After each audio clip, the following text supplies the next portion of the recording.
Welcome to another presentation at the East Trade Winds, hosted by Bernie Fransgrote and Wayne Pratt. The presentation today is titled Unlock the Secrets to Business Stability and Success. Our guest is Thomas Howard from Supporting Strategies. Struggling to keep your business finances in order? Thomas helps businesses stay on top of bookkeeping, cash flow, and compliance. His team ensures accurate records and financial stability so you can focus on growth. Whether you need daily management or strategic insights, they provide expert support. Don't let finances slow you down. Tune in to learn how to stay in control. Thank you for having me today. When I was talking with Bernie, I thought that what I would talk more about today is about business cash flow with you all and how cash flow is not equal to profitability. This could be a very dry topic. So the way that I try and make these presentations more engaging is I go over a few terms and then put it out to you in terms of answering questions and getting a lot of interactive response. So cash flow, to put it in its simplest form, it is the life cycle of incoming and outgoing cash to and from your business. It is the lifeblood of your business. Without the proper cash flow, just like you cannot survive without blood, your business cannot survive without money. So the way that is managed is the timing of expense payments and revenue collection. And as I mentioned before, it does not equal profitability. So I'm only going to go over a couple of slides in this deck. So this graph here is a good way to think about how cash flow goes as it comes in and out. You get your deposits, you pay your commissions, you have your material costs, you have your labor, you have your monthly expenses, you have your regular monthly bills, and then you complete the work and money comes in and it starts over and over again. The next slide that I'm going to review is how cash flow cannot equal profitability in many cases. In this scenario here, we start with a business that has $200,000 cash in the bank and they make a $300,000 sale. They pay the commission, they go through monthly payroll, they get other monthly revenues in, they continue to pay expenses. And by the time we get to month 3, there's only $10,000 left in cash. Assuming this trend continues in terms of how the cash flow cycle is going, there's not going to be enough cash to make payroll, expenses, and materials in month 4. That is the main reason why you need to pay attention to cash flow, is because on the surface, if you look at this, if there was not a cash flow issue, by the time they get to the end of the work and they get final payment from the client, this customer would make $600,000, but you have to be able to get to the end of that. So there's a lot of different strategies, tools out there and methods to be able to manage your cash flow so that you can go through those shortfalls to get to that payday at the end. And that is basically the kind of a nutshell of what cash flow is. What I would like to do is see if you or any of your clients have issued a cash flow solution and start to work with you on some solutions that might have helped with that. Do I have any volunteers from the audience here? Yes, Mabel. Yeah, as a web developer, cash flow is a real feast or famine. Mhm. The agencies that I have worked for before I opened my own business, they want half down and half on completion. Yep. It takes them 4 to 6 weeks if there's a team working, because there's always conflict. If I do it myself, it's usually 4 weeks. But for me as a solopreneur, I can't deal with having $2,400 come in the month of January and then nothing February and March. So what I have done, a lot of my clients are first-time entrepreneurs, and many of them are women. And what I was finding was that a lot of them were saying, geez, we really need a website, but we don't have that kind of money to put half down and half on. And I was making individual payment plans for them. Yeah. And when I started to look at it, I thought, this is crazy. What I need monthly income. These people can't afford $1,200 in one fell swoop and then 4 weeks later another $1,200. So I said, okay, how about this? How about give me 2 months down and then $150 a month for 11 months? We can do that. Sign the contract. I do the work. I maintain control of the website until it's completely paid for. We can make changes. It's all your information. But once it's completely paid for, you take over. I have no more control over it, but I get monthly payment. If I get a client in January and another one in March, I'm not starving in February. I'm not starving in April. And it works really well for me. I've been doing this for years now, and I have never once had someone fail to complete payment. No, And that's a good cash flow strategy, is you've looked at, so it keeps you disciplined, so you don't have to worry about managing what's in your savings account. And it gives you the recurring revenue while also opening up additional client opportunities, so that revenue stream continues to go down that route. because those clients also sign up for my website management program, which is a certain amount per month, Yep. or the training program, where I train them how to manage their own website, which is hourly. So I have those other side streams of income as well, but I don't depend on those. It's the sites themselves that I depend on. Yep.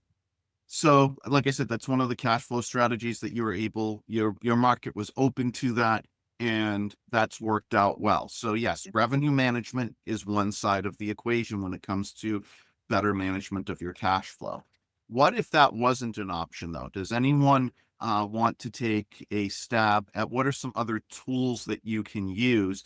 Say the market wasn't willing to accept that extended revenue model. It was upfront, like a standard practice, and you had to design your business around that. Any volunteers want to take a stab at that? Yes, Wayne. I would guess that asking for terms from my suppliers could be very helpful. That is another cash flow strategy. It is being able to set up payment terms in terms of you getting your materials and other things that you need in order to execute on your deliverable, is to say, hey, you give me the materials now, I'll pay you 100 within the next 120 days. That gives me a few months to work on my deliverable, and then I can pay that after the client pays me for the materials that are used. That is another good strategy. Does anyone else want to take a stab at what another strategy would be, or another tool that you could use, especially if you're in Ma Bell's situation, where it is less the expenses going out on materials that you're using to complete a job for your client, and more of, I need something to fall back on months that I'm dry if I have to take a lot of money up front? What I was doing before was I had a separate bank account and I would put everything in there and I would budget. And basically what I was budgeting for myself was what I'm doing now for my clients. So I don't have to hold the money and be tempted to dip into it for something. That is the cap reserve strategy. Exactly. Take your excess cash reserves, you've put it aside, but you budget how much you take out of that in order to meet your expenses. You know that you're going to have dry months, especially if you have a seasonal business. So when you're cash rich, you put that money aside and say, that's not really my money yet, because I need that for later in the year when I don't have as much money. So I'm not going to assume that is income of mine, or that I can use that for business expansion, because I know I'm going to hit a drought later down the line. So cash reserves are a very powerful tool when you have that as an option. So there is one last tool that's out there. Does anyone want to take a guess at it? Yes, Carl. I'll take a stab at it, Thomas. I don't know if it's a tool, but it's something that's been shared with me by multiple coaches, is having more than one revenue stream. If you're heavy with clients, that's great that you have clients, but for those months where there might be a bit of a drought, for example, I have coaching and training I can provide, and that does bring in extra cash flow, extra revenue to keep the ship afloat, so to speak, and also evergreen programs that don't have necessarily a time commitment for the end users. Therefore, they can sign up anytime, but there's still revenue coming into me. Diversification of your revenue streams is more of a revenue generating strategy. rather than a cash flow strategy. However, how you structure those payments can help with cash flow, but it goes back to the first technique that Ma Bell gave, which is to shift what those revenue streams are to so the timing of the payments gives you that nice flow. And if I can interject here, apart like the monthly payments are for the actual websites that I develop, but the management programs and the training programs, those become my cash reserves because I don't count on them. Whatever comes in from those two secondary income streams goes into a cash reserve so that if I do actually get to a point where I don't have more than one client paying me, I have something to draw on. That is correct. So the one that people didn't bring up is debt. And we've all been taught that debt is a dirty word, right? No one wants to be in debt. But in business, it's a very powerful cash flow tool. The main type of debt that tends to be used exclusively for cash flow is a line of credit. And it's supposed to do exactly what it's described to do. It is short term so that you are borrowing the money while you're going through this period where you're front loading a lot of expenses, and then you pay it off when the cash comes in. One of the advantages that debt has over cash reserves is that you can put the cash reserves to work to help expand your business. Even if you have cash reserves, if you have both cash reserves and a line of credit, it increases your capacity to take on clients where you're front loading expenses. So what we do see sometimes that stifles growth in businesses, especially once you get past that 5 million in annual revenue mark, is the fact that you don't have enough cash on hand to increase your capacity of number of clients that you can work with. This is especially true in manufacturing and construction, but it can also be law firms, thinking firms. What could possibly be a issue with law firms? Well, if you're practicing personal injury law, you're front loading a lot of expenses, a lot of your time, a lot of your lawyer's time over a period of a couple of years before you actually get a payout from a settlement or a judgment. So it's a way to be able to work with more clients, to be able to take on more expenses when you have guaranteed contracts that those expenses are for, and overall become a more profitable and higher revenue generating company. But other types of debt can also help with cash flow. If you're buying a big piece of equipment and you're buying it in cash, that cash is gone. That then winds up being an issue in terms of being able to take on additional clients and front loading those expenses. Now you can always pay off debt early. So if you get to the end of the year and be like, yay, I have all this extra money, then you can pay off the debt that you have and minimize your interest expense. But I always encourage people to do a mix of cash reserves and debt to keep a balance there so that you have the capacity of what you need. When it comes to debt, a good rule of thumb for a line of credit is that everyone, in case of emergencies at the very least, should have a line of credit that is equal somewhere between 10 to 15% of their gross annual revenues. So if you're a business that does $800,000 a year, you should have a line of credit between $80,000 and $100,000. If you're a business that does 8 million, you should have an $800,000 to $1 million dollar credit line to fall back on should you need it. And that way, when you get into economically challenging times, you have something to fall back on so that while you go through that initial shock and awe, think of the pandemic, right? If it wasn't for all the government stimulus programs, how many businesses would have gone out of business because all of their cash dried up? The ones that would have had a line of credit would have been able to get through that period of a few months, and then businesses would have started getting back to a normal revenue generating cycle. A lot of the government stimulus programs, at least in the United States, kept people afloat for those couple of months where you were completely locked down. If you hadn't had that, you would have gone out of business. Erica can probably tell you a ton of stories of businesses that did not have a proper cash flow plan. They hit an emergency and they went out of business.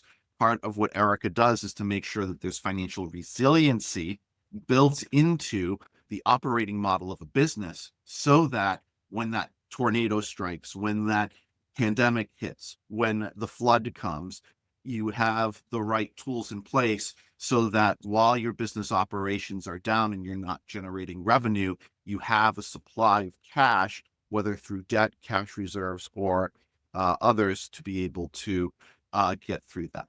Unlock the full potential of networking with East Trade Winds. Are you eager to connect with our esteemed guest speaker and delve deeper into the ever-expanding universe of connections? Simply scan the QR code now and embark on a journey of endless opportunities. Join us at East Trade Winds, where we gather online via Zoom every Tuesday from 8 to 9 a.m. Eastern Standard Time. Whether you're a seasoned professional or just starting out, you're welcome to connect with us. Seize the moment, register for free, and start exploring today. Fancy sharing your insights as a guest speaker? We're looking for you. Reach out to Wayne Pratt to ignite your speaking journey. Email him at wayne@motivateyou.ca or connect with Wayne on LinkedIn. Don't wait. Take action and be a part of a global community that's shaping the future of business networking.